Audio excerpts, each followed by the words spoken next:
This is in response to a question where I was asked that in case in a TAT picture, you are unable to relate to the activities of the characters shown there, or if you are shown a picture that you cannot really relate with, how should you approach writing a story? Because one is expected to write a story based on one's own practical experiences. And the example given there is that if we see a number of people in a boat with weapons, what should we write in a story like this? Because one has never experienced this kind of an outing. There'll be a lot of pictures that are shown to you that you may not have had a first-hand experience. But then you would have maybe read certain novels where similar situations were depicted. Perhaps you would have watched a movie or a serial where you would see a similar setting. So now you have to put yourself into the shoes of one of those characters that you had seen in that movie or read in a novel, and then ask yourself, how should I go about writing the story? Now, when you approach a picture like this, naturally, you have to put yourself into the shoes of one of those characters. And in this particular case, you find armed men in a boat. Now, you could then ask yourself that why would I travel in a boat with weapons? Now, there could be two kinds of thoughts that may come to your mind. The first would be that you are carrying weapons for some dubious purpose, or these are people who are maybe pirates or dacoits, or who are carrying weapons for some nefarious purpose. Whereas the other thought that may come to your mind is that perhaps these people are carrying weapons for their self-defense, and they could be going to an area which could be dangerous, and hence they're carrying weapons.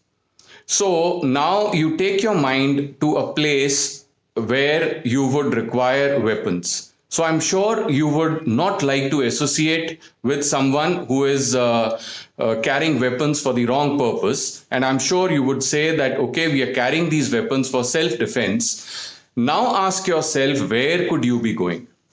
Now, even if you've never been to a location like that, your journal awareness will tell you that there are a lot of islands, there are a lot of places around the world which has amazing fauna and flora, where visitors go, and naturally they have to carry some weapons with them for self-defense when you're visiting a place like that, because it could be dangerous.